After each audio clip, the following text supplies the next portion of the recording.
Hi there. Welcome back to the Service Business Mastery Podcast. It has been a hot minute since we've had a live broadcast. Tersh and I have been traveling and recording a lot of contractor stories in different parts of the country, and we're going to be doing that again at the AHR Expo here shortly. Tersh actually has another commitment on this episode, so it's just going to be me. And today we are going to be talking about a few different things. We're going to continue on our path here of talking about contractors' pain points and struggles, and then we are also going to talk about what does life look like after you exit your business. A lot of times, the information gets put out there about the acquisition, and everyone talks about the numbers and what does that look like. But what does life look like after you sell your business and after you move on to something else? And that's what we're going to talk about with Russell today. And I'm probably going to ask Russell some diet and exercise tips because he is in phenomenal shape, and I would love to get to where he is on that side as well. So make sure if you guys have any questions, especially if you're entertaining thoughts, there's certain things that Russell cannot go into on this episode. So, things like that, maybe take it offline with him. But if you do have questions about the transition period or anything he talks about, feel free to reach out to him. And before we get into our regular intro, I do want to give a quick shout out to Sarah, the CRM. Great partners, awesome to work with. If you guys are looking for a CRM partner, take a look at their program. We do have a link in the show notes.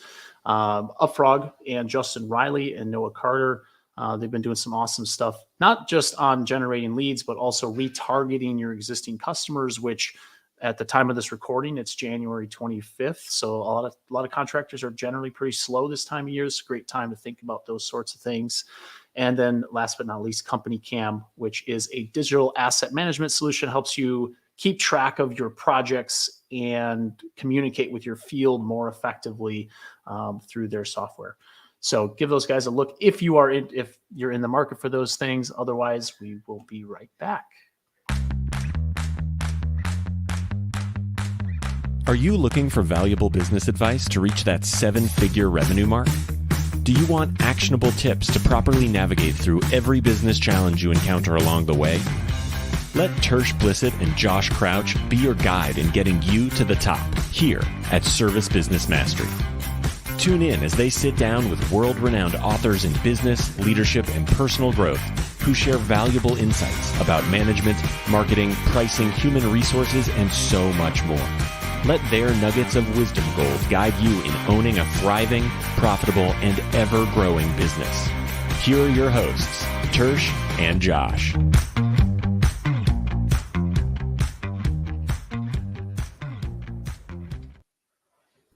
Welcome, Russell. How are you?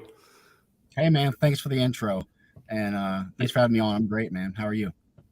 Good. It's one of those things, you're one of those people that just through the nature of Facebook and social media that I've been kind of following from afar. And it's one of those things where you kind of see people's stories and just where things go. And it's always interesting to kind of keep tabs, not in a creepy way, but keep tabs on where people are going, what people are doing, because you kind of had a very quick as in just a few years rise before, by starting your business to the point where you are now looking at life after that business. So for people that don't know who you are and have never been introduced to you, could you do a quick introduction on what your experience is, who you are, that sort of thing? Yeah, my name is Russell Furr, and I started off in the trades at 17 years old. I quit high school, bounced around a little bit, went into the trades, fell into plumbing at 17, and just like anything, you fall into things in life. I fell into plumbing, but actually was really good at it and enjoyed it, so it's just stuck with it. Became a master plumber as soon as I was eligible to. Worked in residential service my whole entire career, and started my own business in 2018 when I realized, I wasn't reaching my goals, working for someone else. I had to go out on my own and do it.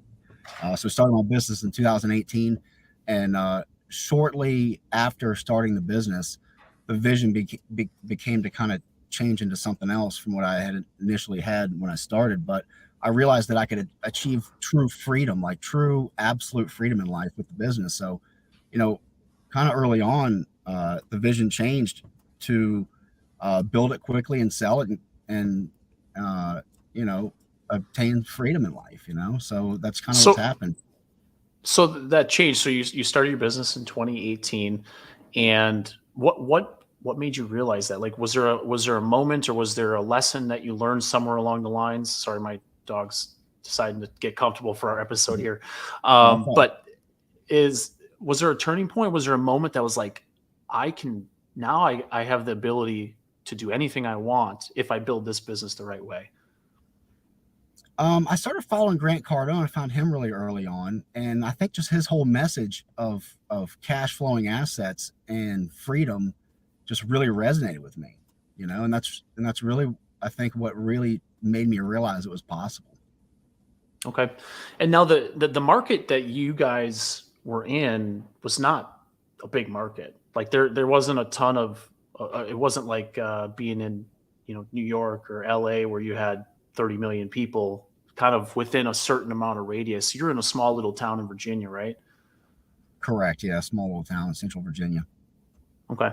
Um, And then this is just from me following you and some of the posts you made. You weren't exactly in the most affluent town either. no, the I think the median income is like 52,000 or 48,000 or something like that. So it's not a densely populated area, or a rich area. You know, it's just like your average kind of, small town America almost, in a sense. Okay.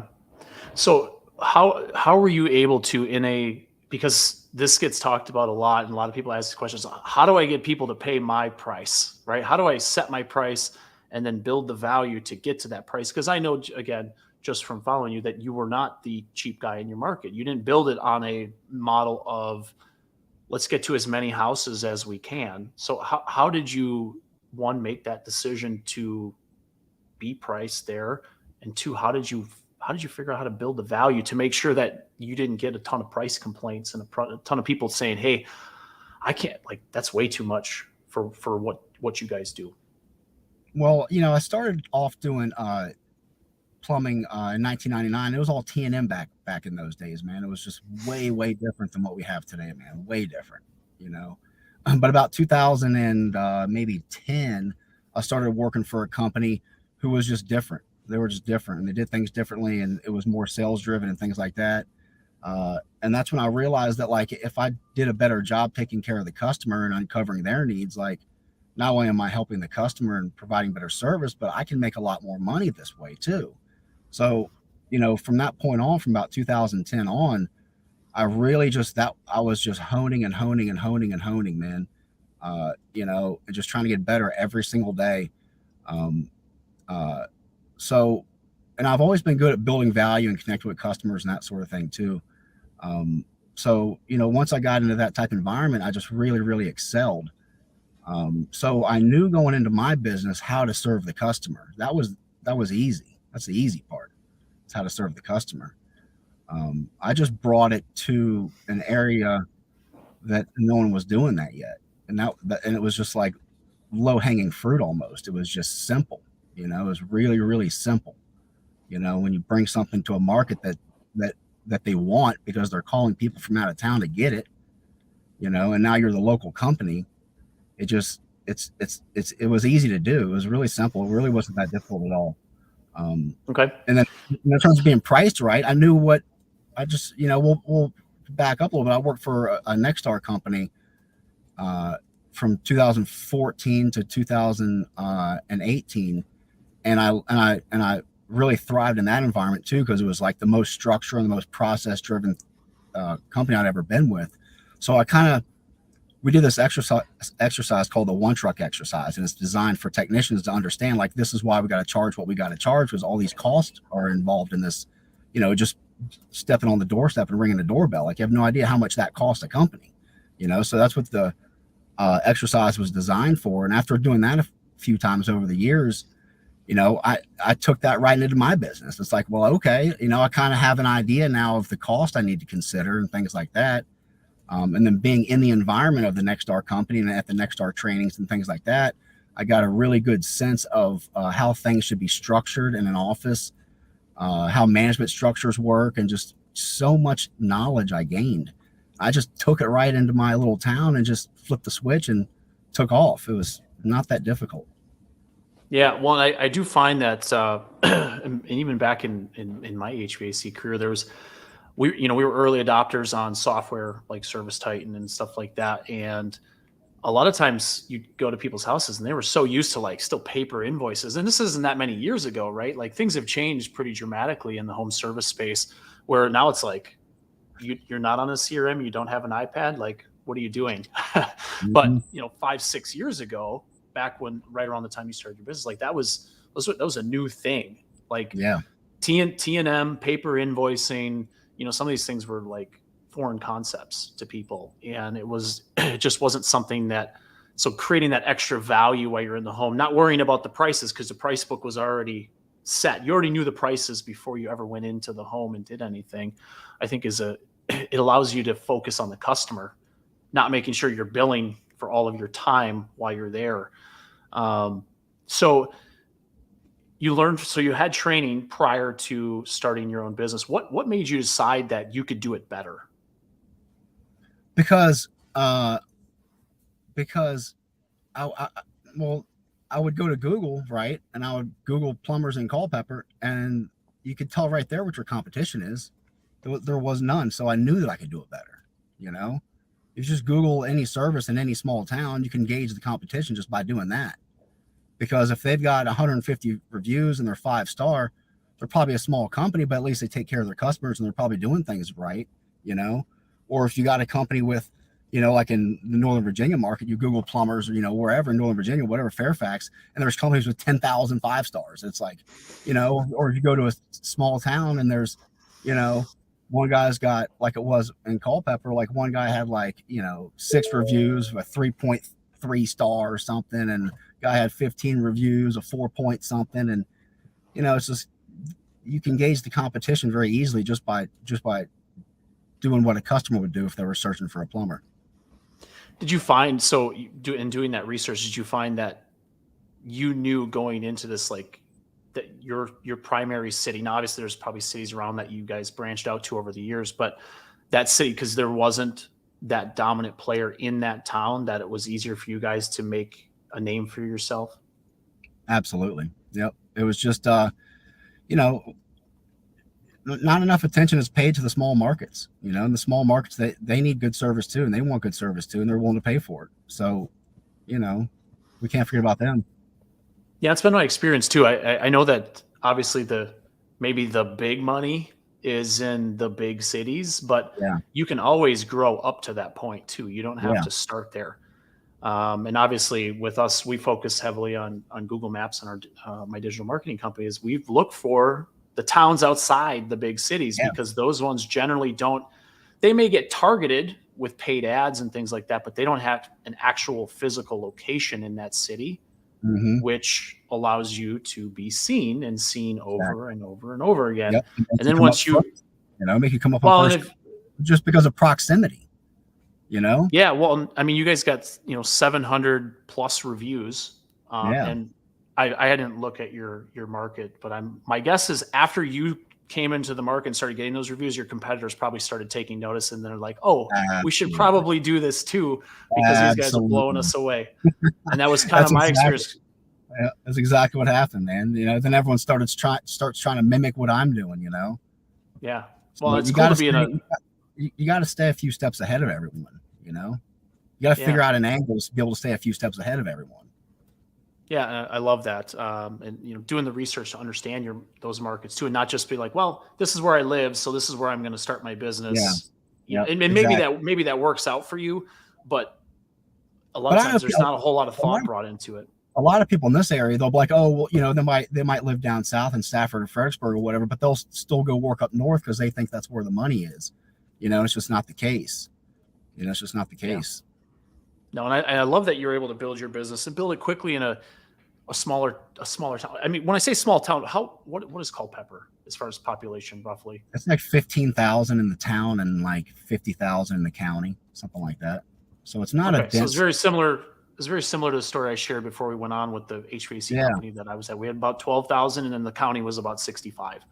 Yeah. And again, very, very similar, like focused on doing the right things, having the right pricing. We also were part of a training organization, not Nexstar, but we did the one truck exercise and Yep. did that for all of our employees. Is that something you carried over and you did yourself for your employees, or did you through? Absolutely. Okay. Absolutely. Is that something? How often do you do that with your techs?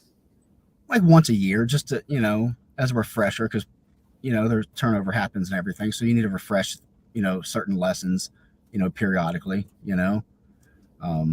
So, but, you know, one thing that holds a lot of people back in business is fear, man. You know, a lot of people let fear hold them back. And, you know, those are the people that are always sitting here wanting to do something and they never do it, you know, whether it's adding a truck or anything like that. You know, it's like, you know, do you think it's like, yeah, do you think it's like fear of being uncertain, or just not sure how it's like they're a fear of risk taking? What do you think that risk? It's the risk of, oh, if I get this truck and hire another guy, I might not have enough work for him, or okay. Or if I don't, you know, I'm afraid to get that building because I might not have enough work to be able to support it and stuff like that. And the way I fear never ever entered my psyche when I was building my business, man. I was just like laser focused, man. Knew every move I was taking, and it was like clockwork. It was just like a calculated effort, you know. Which well, it had to be to start a business, exit a business within like a 4.5 year time frame, yeah, something like like that. 4.5 years, almost 5.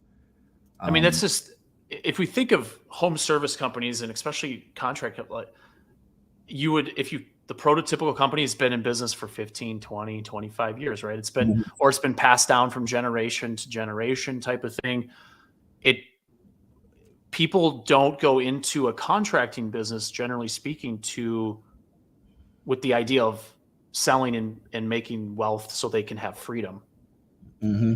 And it sounds like maybe not initially, but very early on, once you found some people to follow that kind of showed you the way, that was something that you transitioned to and very quickly. Mm-hmm. That was the goal, man. Once I kind of figured out really what I wanted out of life is really what happened. I figured out exactly what I wanted out of life. You know, I don't want to be tied down to a job. I don't want to work. I mean, even if you're a business owner, yeah, you're a business owner and you have a lot of freedom, but you're still not free. You know, you're still not free. A lot of people own a job. Yeah. I mean, and even if you have freedom, and even if you have freedom from that business, you still have a job. You know, you still have a job, you know. And I don't want a job anymore, man. You know, it's like, you know, I got to the point where I was able to move on, and you know, and so that's what I did. You know, it was time, and that was the goal from almost day one, was to get it to the point where I could exit, you know, and then go off and do other things, and now work becomes an option. You know, like if I wanted to go work and do something, it's optional. And it's like, you know, I could do what I enjoy doing, what I'm passionate about, you know, and that sort of thing. And that's what I'm trying to figure out now, because, like, you know, I've always had like a way to express myself in a sense. Like, I loved being a plumber. You know, I loved engaging with the customers. You know, and I loved building my business. Like, all that was fun, and I loved it, and I could express myself, and I could be creative, and everything. And now that I don't have that outlet, it's like, you know, I don't get bored. I don't get bored at all. Like, just the way my mind works. I'm always busy, you know. But I'm lacking this like almost fulfillment at times, you know. Like, yeah, and that's part of the reason I wanted to get you on the podcast, is to talk about that, because we talked about this off air real briefly, but you know, and it's not something that I've even entertained really at all for our business. But my thought is, anytime I think about like future, like 5 years, 10 years down the line, what that looks like, the question that pops into my head is, what would I do every day? Because I feel it's not that it has to be the same thing every day, but what gets me up in the morning that makes me feel like I'm accomplishing something and having that sense of fulfillment that you talked about. What does that process look like for you?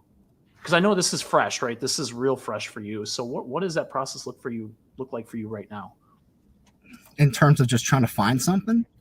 Like, what So are you trying to asking me? find, yeah, trying to find something. What is it? I mean, what does it look like as far as? Well, I'm just trying to visualize myself doing something that's fulfilling. Like visualization is a powerful tool, and writing things down is a powerful tool. And I'm just trying to visualize and something that would be fulfilling.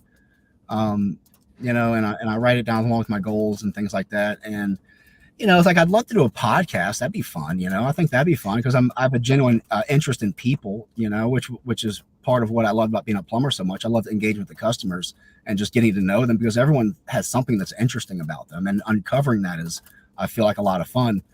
But then I think about how much work that freaking podcast would be, and it's like it just seems like a lot of freaking work, man. And it's like, well, then I don't want to work. I don't want to work. So now, well, but here's the thing. So if you put some work in the front, you can. The nice thing is you don't have to do the lives like we do.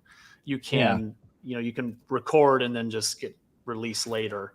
So it's one of those things you can store up a bunch of stuff, so you don't necessarily have to be like set schedule. Right. Which I just might be a little nicer when you're in quasi retirement. I just see the editing process to be a nightmare. Because like I've tooled around with like editing video and things like that, and I'm not very good. Tedious. It is tedious. I know enough to be dangerous, and I've edited a few of my own videos, but I also find when I do it myself, I'm way over. Like I do way too much editing. Right, like I'm taking out like little like micro, just little pieces of short time, and like people probably wouldn't really care, but it has to be perfect if I do it. Yeah. If I let someone else do it, I'm like, yeah, just get it done for me. Give me the finished product. I'll give you a couple tweaks and we'll move on. I find delegating that is better use of my time than trying to do it myself. But the good news is the podcast industry is growing, and there's a lot more people starting out that are starting their own business and doing production. And we're lucky. We've gotten to the point where, as you can see on the screen, we have a couple sponsors that allows us to pay for production, create all the cool little TikToks and Instagram reels and all the fancy stuff that people see. But Tersh and I don't have to do that anymore. But it is interesting because, just even talking to people, and I think that's why you've been in plumbing for a long time. I think a lot of people, they sell their business, and a lot of them go into coaching and consulting. They almost feel like that's the next step or the next phase, right? Like, well, okay, I learned a lot. I can probably help people teach that back. But that's not something that is interesting to you? I mean, it is. I would like to do that, because I love helping people. But again, it just comes down to how much work would be involved, because I don't want to trade a lot of my time. You know what I mean? Like, and if you're coaching people, that's fine and all. But then how much time is going to have to go into that? Like, what is beyond just an hour Zoom call once a week or something? Like, you know what I mean? Like, what would it actually look like? I don't want to go into someone's business and like try to fix it or anything like that, because that just seems like a lot of work. You know what I mean? Well, and you need a lot of time to keep up the physique you have. I got like a man jealousy type thing going on here, because I know we didn't really run into each other too much at Profit. I saw you at Profit Rocket walking around. I mean, you take very good care of yourself, at least from what it looks like. Do you have any dieting and exercise secrets for those who maybe don't quite have your physique? Well, it's key to take care of yourself, man. It's key to take care of yourself physically. It's just as much. Everyone's into the mental game these days, but more people need to be into the physical game. I always like to Elon Musk has a cool thing that he talks about when he talks about breaking everything down to the base principle. That's something that I like to do also, is breaking everything down to the base principle.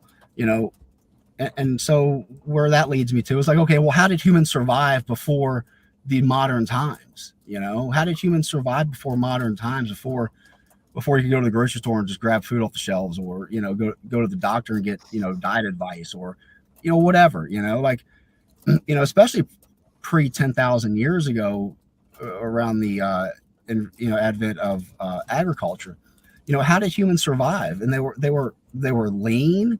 It was, the average lifespan was low. That's just because people died of things that were easily preventable, like infections, and mothers would die during childbirth, and just a lot of little things like that are preventable today is what made the average lifespan so low. But people were generally healthy. Like, especially if you go back 100 years ago. Like it's, it's pretty simple, dude. If you could just go back and pretend like eat like it's 100 years ago, basically. Eat like it's pre 1900, before science came and screwed everything up, is what I like to say, because it's true. Science, or they started adding a ton of crap to our food. Science and government screwed up our food, man. It did, and it's taught people ways of eating that just make them obese and overweight and unhealthy, and it's not what people should be following. It's not what people should be following. Yeah. I find that's difficult because, damn it, those cookies that they've made, they taste so good, and they're so accessible, because there's literally an entire aisle of cookies and crackers and stuff like that. There's an entire aisle in the grocery store. It just can't be daily. You can't eat cookies daily. If you want to eat cookie once a week, that's fine. Yeah. But you also have to go through almost like a detox period, which is what a lot of people don't allow themselves enough time to go through. Like they'll start losing weight or whatever, and they'll just kind of lose interest and go back to whatever they were doing, but they don't go strict enough.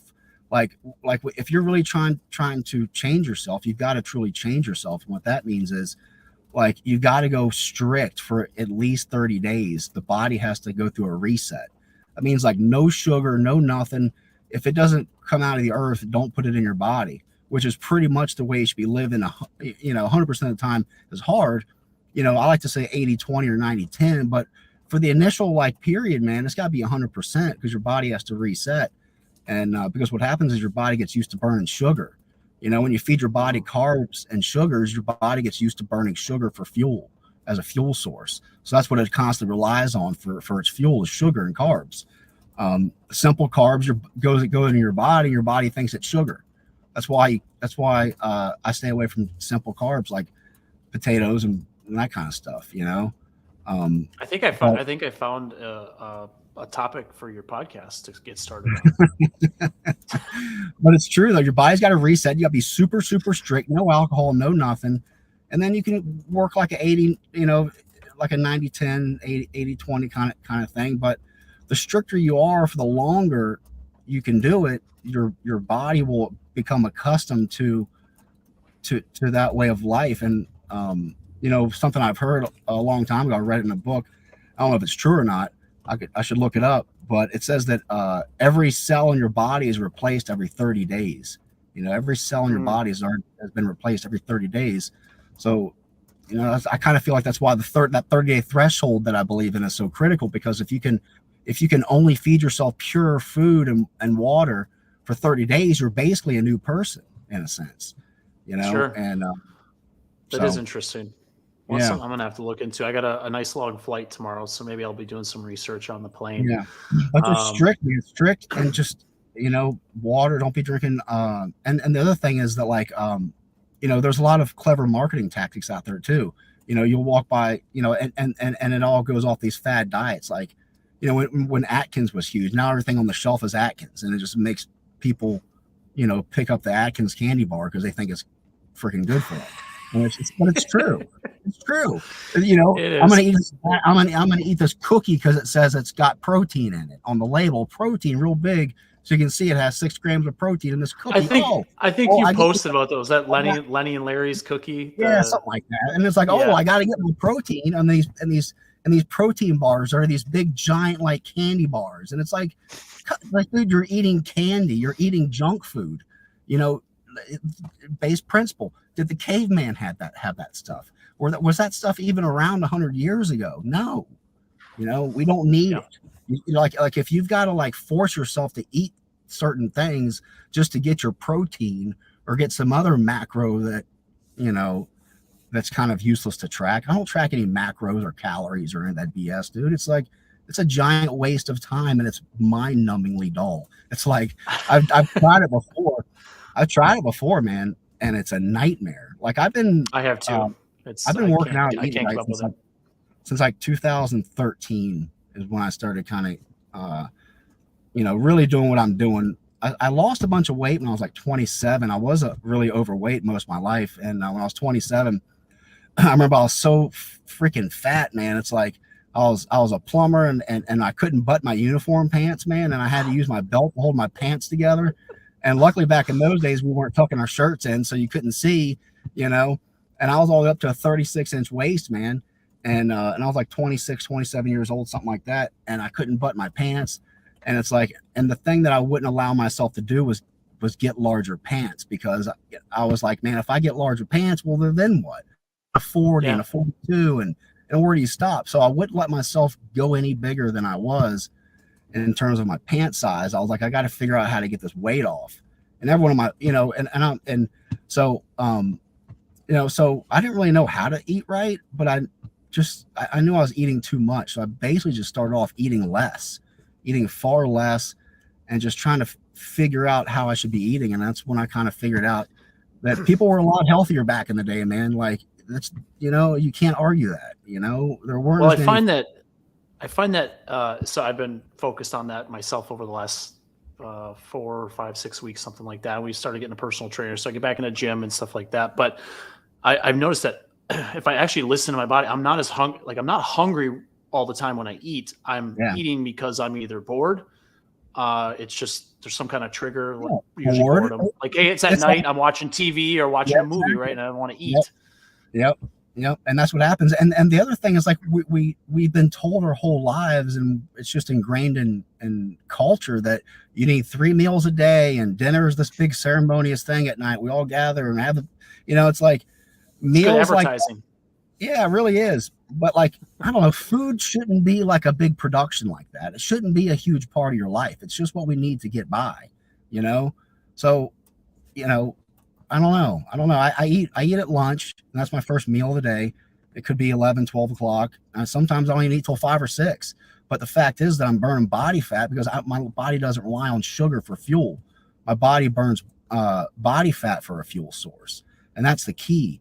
That's the key to getting off sugar and simple carbs, especially for that 30-day period, because it resets your metabolism to start burning body fat. So it keeps you more satiated, if you're not eating breakfast. Like, I don't have breakfast, but I'm not hungry. Like, I might get some hunger around like 10 or 11 o'clock, but at that point, I'm eating in like an hour. Who cares? I can, it's no big deal.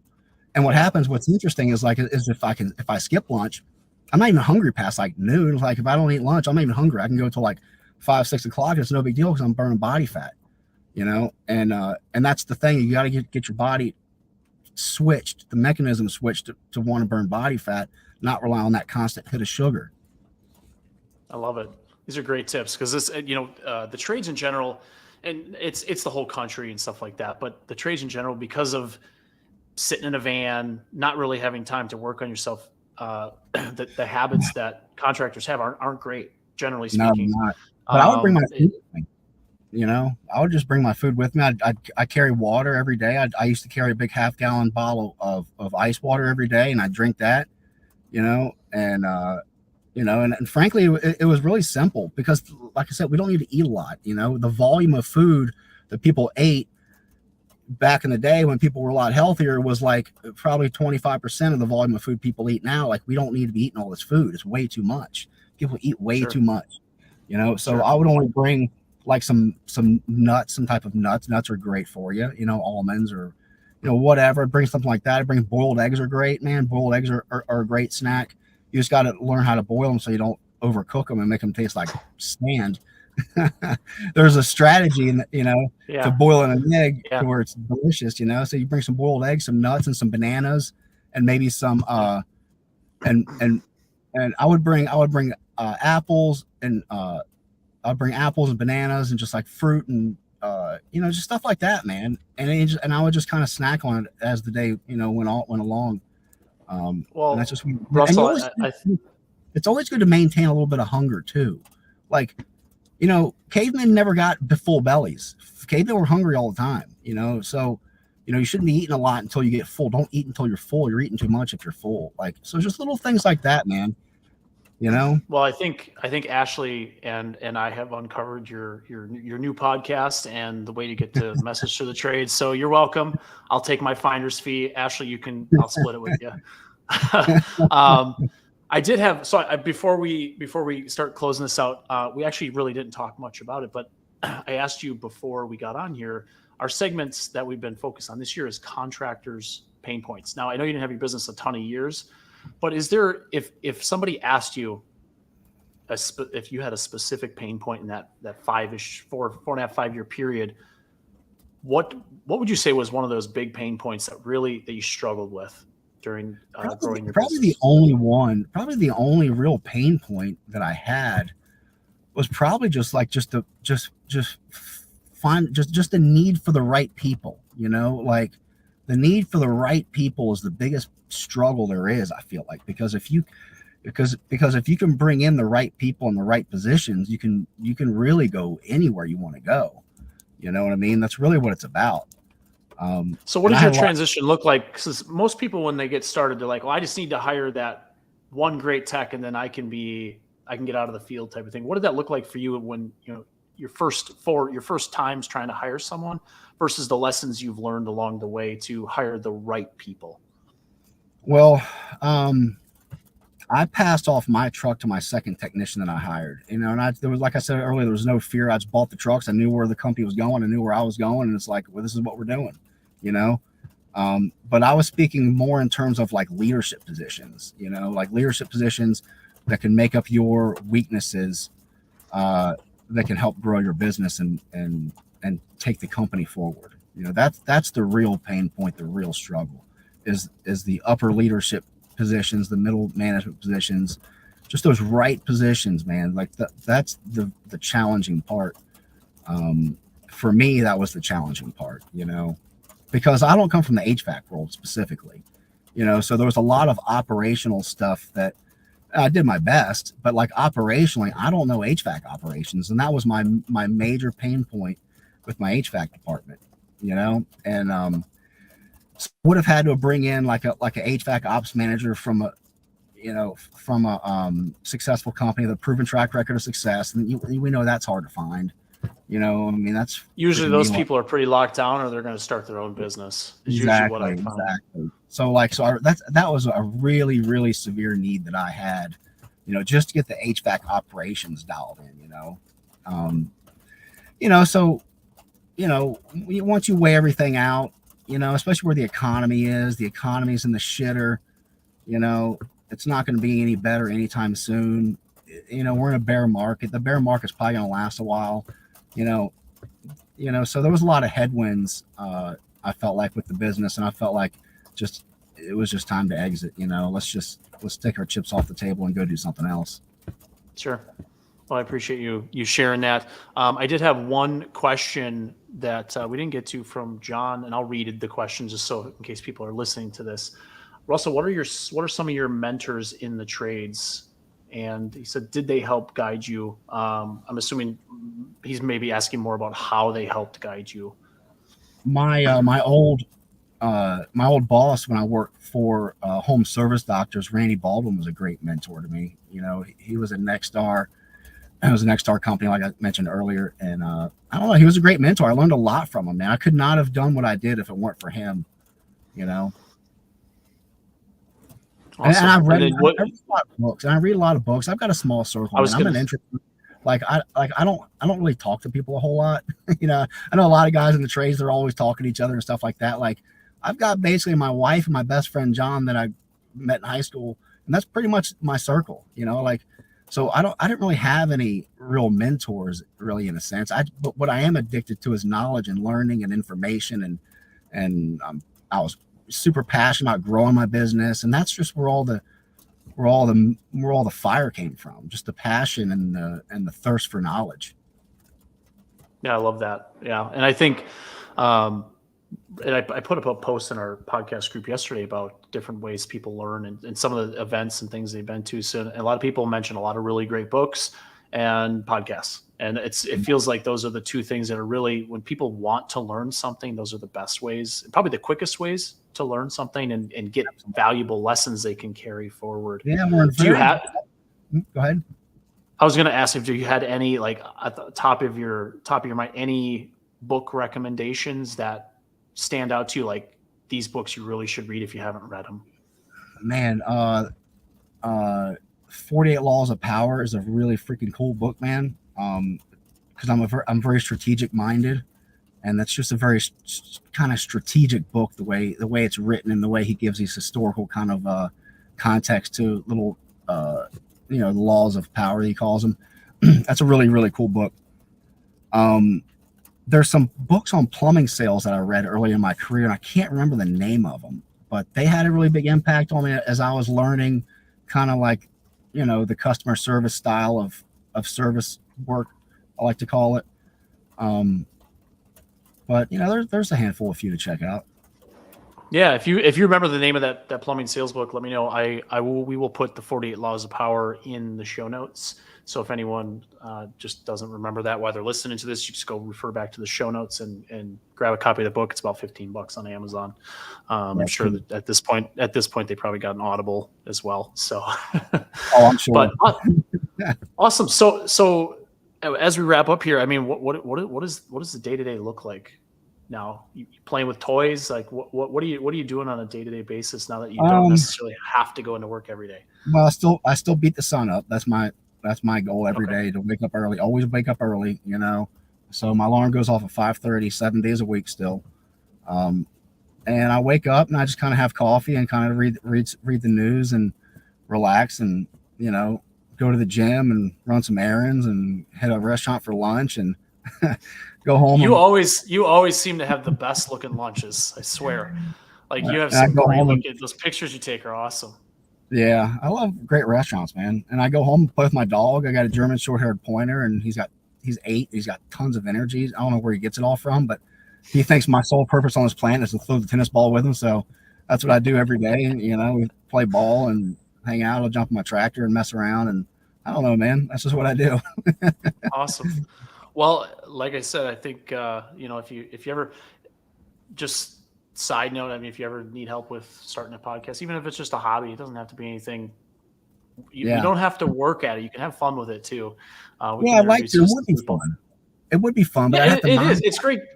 Because then there's a whole element of, I don't want to do anything if I'm not going to make any money. So it's like, what's going to be my multiple of my time invested here? Like, or like. Spoken like a true entrepreneur there. Like all these factors are like, what am I going to do? Yeah. But I appreciate. I mean, we talked about a wide range of things, so I really appreciate coming on, just being open with us about what that looks like now for you, some of the health stuff we talked about. So is it cool if people have additional questions, they can just reach out to you like on social media or something like that?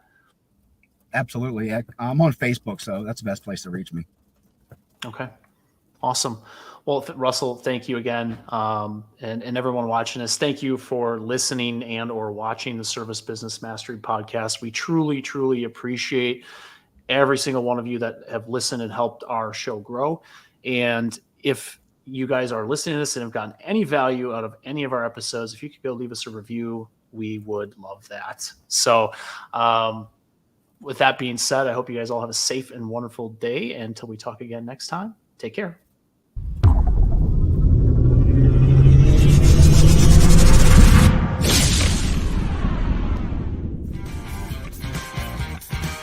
Thank you for listening to this episode of Service Business Mastery. Now that you are equipped with essential business advice from this impactful conversation, you are one step closer to becoming the successful owner of your dreams. If this episode has been helpful to your business journey, don't forget to subscribe to the show, leave a rating, and share it with other owners as well. Visit servicebusinessmastery.com to learn more.